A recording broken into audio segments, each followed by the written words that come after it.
नमस्कार दोस्तों। महात्मा गांधी ने कहा था कि भारत की आत्मा गांव में बसती है। वही किसानों के मसीहा कहे जाने वाले चौधरी चरण सिंह का कहना था कि देश की समृद्धि का रास्ता गांव के खलिहानों से होकर गुजरता है। दोनों ही महापुरुषों के इन वाक्यों से स्पष्ट होता है कि भारत का विकास तभी संभव है जब गांव का विकास हो।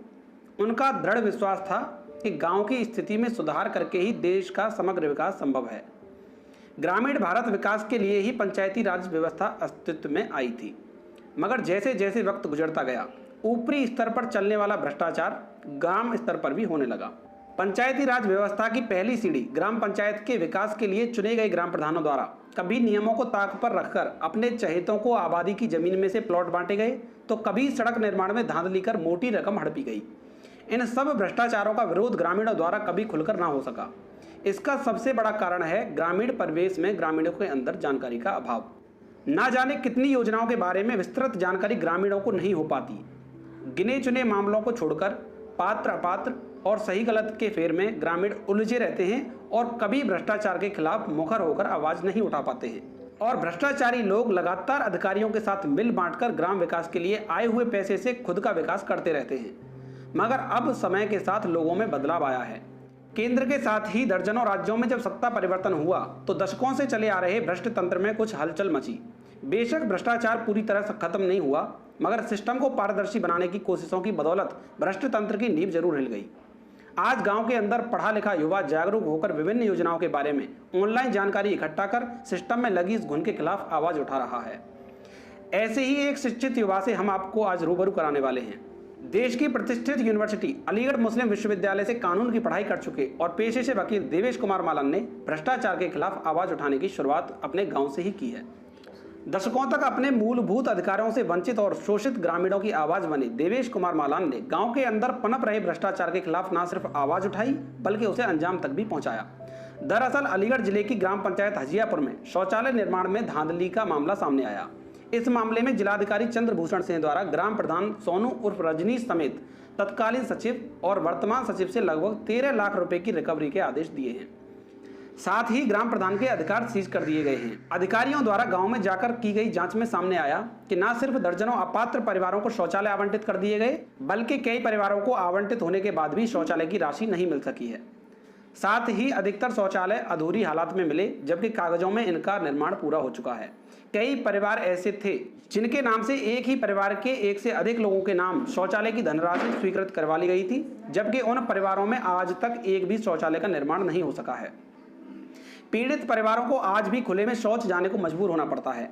आइए इस पूरे मामले में विस्तार से बात करते हैं देवेश कुमार मालन से, जिन्होंने दशकों से अपने हक से वंचित रहे गरीबों के हक में आवाज उठाकर अन्य युवाओं के लिए मिसाल कायम की है। केंद्र व राज्य सरकारों की शौचालय निर्माण के लिए चलाई गई योजनाओं में मेरा ध्यान गया कि ग्राम पंचायत हजियापुर ब्लॉक टप्पल में, जहां का मैं मूल निवासी हूं, बड़े स्तर पर ग्राम प्रधान व सचिवों द्वारा धांधलीबाजी हुई है। क्योंकि ओडीएफ गांव घोषित होने के बावजूद भी अभी भी सैकड़ों परिवार ऐसे हैं जो खुले में शौच जाने के लिए मजबूर हैं, जबकि सरकारी दस्तावेजों में प्रत्येक घर में शौचालय दिखा दिया गया है। तो मैंने इसके लिए एक मुहिम चलाई, सरकारी दस्तावेज जुटाए इस संबंध में और ग्रामीणों का साथ लिया और उसके बाद मैंने शिकायत करना शुरू की इसमें। उसके बाद आगे की कार्रवाई हुई।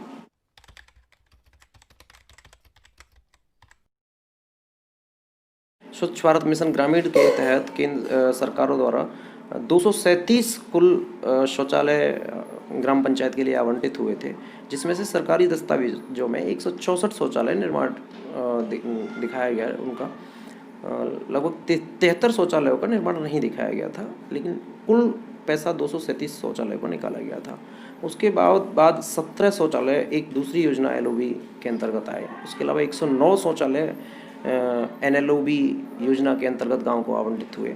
लेकिन वास्तविकता ज़मीन पर ये थी कि उसमें से अधिकतर शौचालयों का निर्माण कराया ही नहीं गया था और उनको फर्जी तरीके से स्वीकृत कराकर उनकी धनराशि अकाउंट से सरकारी खाते से निकाल कर गबन कर ली गई थी।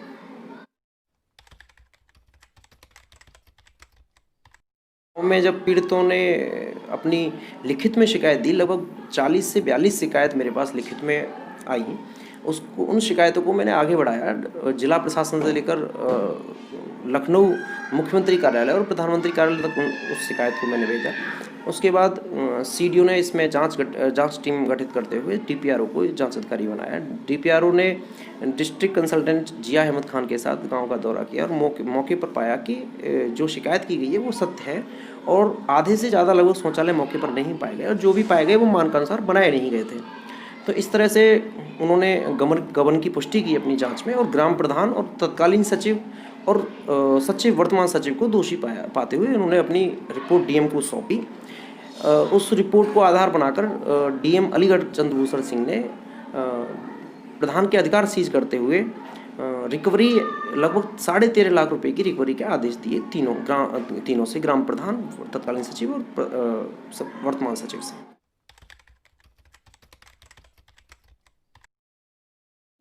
इस तरह का, जैसे कि मैं अभी गांव में रह रहा हूँ, तो इस तरह के और भी योजनाओं में धांधली के मामले हैं। जैसे कि गौशाला में गौशाला निर्माण से लेकर और वर्तमान में चलाने तक उसमें धांधली की समस्या है, धांधली हुई है। और अनेकों रास्तों के निर्माण को लेकर खरंजा है गांव में, CC निर्माण है, नालियों का निर्माण है और चक्रोड़ों की मिट्टी का है, मनरेगा में द्वारा मिट्टी का है। सारी योजनाओं में, सारे कार्यों में, सारे विकास कार्यों में ग्राम प्रधान और सचिव ने मिलकर धांधली की है। और उसके अलावा बिजली घर का निर्माण हुआ, उसमें धांधलीबाजी हुई गलत तरीके से। पानी की टंकी का निर्माण हुआ, उसमें धांधलीबाजी हुई। प्रत्येक योजना में पिछले 5 सालों में मैं देख रहा हूँ और ग्रामीणों की शिकायत भी है और सत्य भी है वो कि हर योजना में धांधलीबाजी हुई है। मैं सभी योजनाओं के, सभी कार्यों के जो विकास कार्य सरकारी दस्तावेजों में दिखाए गए उनके मैं दस्तावेज कलेक्ट कर रहा हूँ और सबकी शिकायत तैयार कर रहा हूँ और सभी मामलों में आगे शिकायत करनी है और इसी तरह से रिकवरी करवानी है। और जो भी दोषी हैं किसी भी गबन में, वो उनके खिलाफ लड़ाई लड़नी है।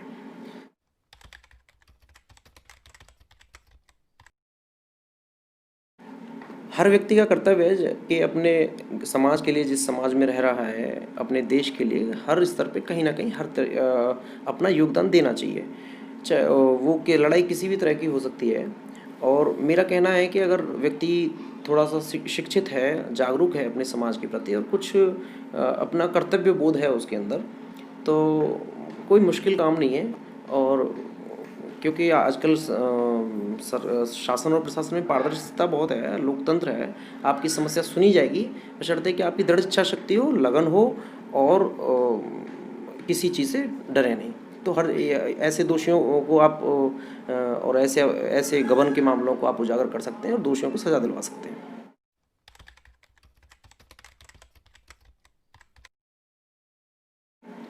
मैं ऐसे युवाओं को संदेश देना चाहूँगा कि अपने हर स्तर पर, शहर में, ग्राम में हर स्तर पर थोड़े से जागरूक रहें और देखें हर स्तर पे कि कहाँ क्या मामला चल रहा है। क्योंकि हर नागरिक का अधिकार है और कर्तव्य भी है, वो अपने समाज के प्रति सचेत रहे और इस तरह के भ्रष्टाचारों को रोकने के लिए दृढ़ इच्छा शक्ति दिखाए और अपना कर्तव्य समझकर इसकी तरफ ध्यान दें। तो इस तरह के भ्रष्टाचार से हमें, हमारे देश को और समाज को मुक्ति मिल सकती है, जिससे कि गांव का और हर जगह विकास संभव है। तो दोस्तों, आपने सुना कि किस तरह से गांव देहात में बड़े बड़े गबन किए जा रहे हैं, मगर हम खुद को जागरूक दिखाने के लिए कभी राफेल, कभी 2G तो कभी PM केयर फंड को लेकर अपना दिमाग खपाते रहते हैं। मगर इतनी ही कोशिश अगर अपने आसपास हो रहे भ्रष्टाचार को लेकर की जाए तो काफ़ी हद तक सकारात्मक बदलाव किया जा सकता है। स्वच्छ सोच के साथ सकारात्मक कदम बढ़ाइए, सफलता जरूर मिलेगी। धन्यवाद।